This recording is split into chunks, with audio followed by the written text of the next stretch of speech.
महाराष्ट्राचे गृहमंत्री अनिल देशमुख एका सहाय्यक पोलीस निरीक्षकाच्या माध्यमातून महिन्याला 100 कोटी रुपयांची वसुली करतात असा खुलासा मुंबईचे माजी पोलीस आयुक्त परमबीर सिंग यांनी केला। त्यानंतर महाराष्ट्रात एकच खळबळ उडाली आहे। माजी पोलीस आयुक्त परमबीर सिंह यांनी खळबळजनक माहिती दिल्याने गृहमंत्री अनिल देशमुख यांच्यासह आता महाविकास आघाडी सरकार चक्रव्यूहमध्ये सापडले आहे। याचाच तीव्र निषेध रविवारी अमरावतीत राजकमल चौक येथे भाजपाच्या वतीने करण्यात आला। अमरावतीत भाजपाकडून अनिल देशमुख यांच्यासह राज्य शासनाचा निषेध सुद्धा करण्यात आला। राजकारण्यांनी पोलीस खात्याचे गुन्हेगारीकरण केल्याने राज्य शासनाचा निषेध करीत असल्याचे भाजपचे प्रदेश प्रवक्ता शिवराय कुलकर्णी यांनी यावेळी म्हटले।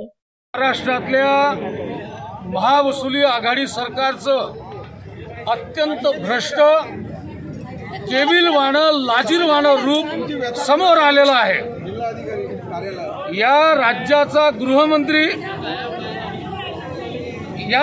गृहमंत्री स्वतः एका FBI कडून महिन्याला 100 कोटी रुपये वसूल करण्याचा आरोप या गृहमंत्र्यावर लागतो।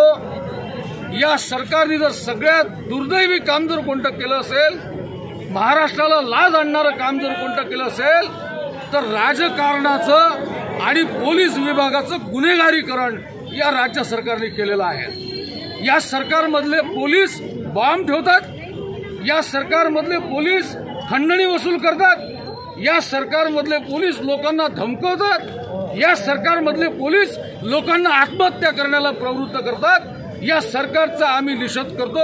या सरकारमधले पोलीस बॉम्ब ठेवतात, पोलीस खंडण्या वसूल करतात, तसेच पोलीस लोकांना धमकवतात, आत्महत्या करण्यास प्रवृत्त करतात। या सरकारचा आम्ही निषेध करतो, असेही शिवराय कुलकर्णी म्हणाले। राज्य शासनाचा निषेध नोंदविण्यासाठी राजकमल चौक येथे भाजपाच्या जिल्हाध्यक्षा निवेदिता चौधरी, शहराध्यक्ष किरण पातुरकर, महापौर चेतन गावंडे, सुरेखा लुंगारे, रविराज देशमुख, शिल्पा चौधरी यांच्यासह अनेक नगरसेवक, नगरसेविकासह अनेक भाजपा पदाधिकारी उपस्थित होते। यावेळी राजकमल चौकात पोलिसांचा तगडा बंदोबस्त लावण्यात आला होता।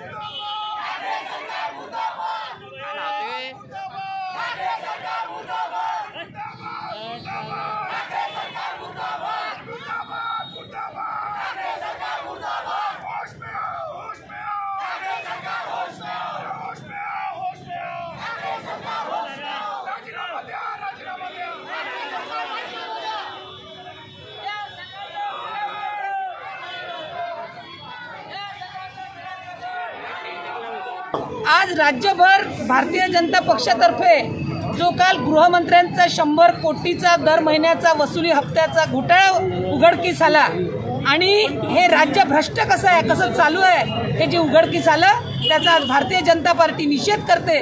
मी याच्यावर जास्त तर वक्तव्य करणार नाही, पण देवेंद्रजी फडणवीस या राज्याचे मुख्यमंत्री असताना असे कुठल्याही प्रकारचे घोटाळे आम्ही बघितले नाही।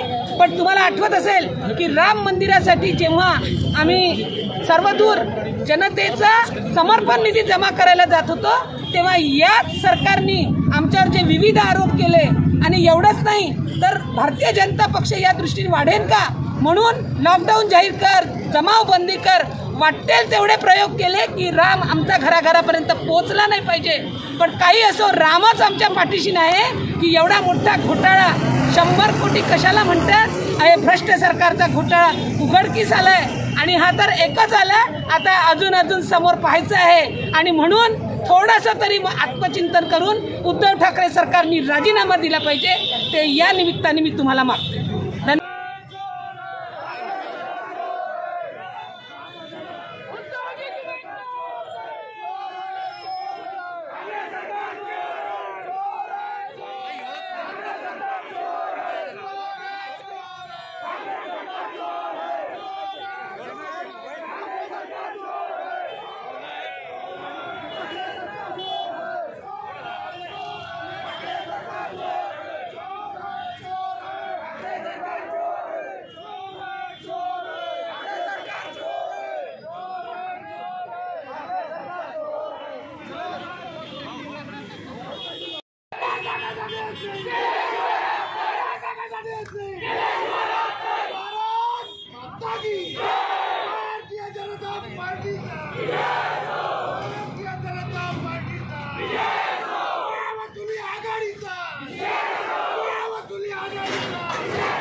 सरकारच्या मंत्र्याला नाही जनाची तर मनाची तरी लाज वाटली पाहिजे, कारण एक डीजीपी लेव्हलचा अधिकारी लेखी देतो की 100 कोटी रुपये महिन्याला वसुली करण्याची जबाबदारी सचिन वाझे आणि मुंबई पोलिसांना दिली। काय हाल करून ठेवले पोलिसांचे, म्हणजे ज्या पोलिसांनी गुन्हेगाराला पकडायचं त्यांना रेस्टॉरंट आणि बारमधून 3-3 लाख रुपये महिना वसूल करायसाठी सांगितलं गेलं। म्हणजे महिन्याला 100 कोटी रुपये इतर मार्गातूनही, म्हणजे वसुली खंडणी करणारं सरकार, या सरकारनं ताबडतोब जर का थोडीशी लाज शरम असेल, थोडंसं जरी मनाला काही वाटत असेल, तर या सरकारनं ताबडतोब पाय उतार झालं पाहिजे। भारतीय जनता पक्ष फक्त त्यांना आठवण करून देते की तुमच्यासारख्या खंडणीखोरामुळं महाराष्ट्राचं नाव बदनाम होऊन राहिलंय, महाराष्ट्राच्या पोलिसांचं नाव बदनाम होऊन राहिलंय, आणि त्याच्यामुळं 1 मिनिटही यांना सत्तेवर राहण्याचा अधिकार नाही।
महाराष्ट्राच्या गृहमंत्र्यावर झाला आणि 100 करोड रुपयाची वसुलीचा ठेका दिला गेला आणि असं वातावरण आहे की खून करा पैसे जमा करा आणि असंच जर असेल तर कदाचित सर्वच महाराष्ट्राच्या पोलीस स्टेशनमध्ये असे वजेसारखे अधिकारी नियुक्त करून 1000 करोड रुपये जमा करण्याचं प्लॅनिंग या सरकारचं आहे की काय असं वाटतं। आणि अशा पद्धतीने जर हे सरकार चालत असेल, अशा पद्धतीने जर पोलीस डिपार्टमेंट जर चालत असेल, तर मला असं वाटतं की कुंपणच शेत खायला लागला तर न्यायाची सर्वांना सुरक्षेची मागणी कोणाकडे करायची।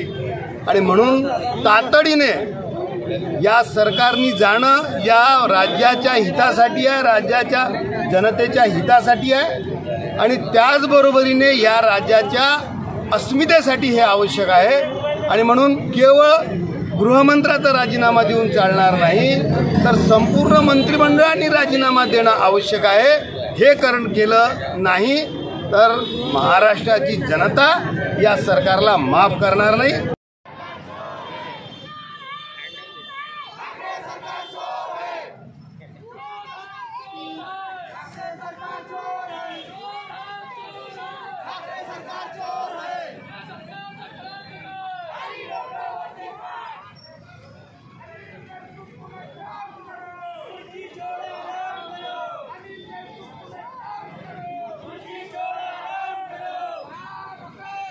अजय शृंगारे, विदर्भ न्यूज, अमरावती।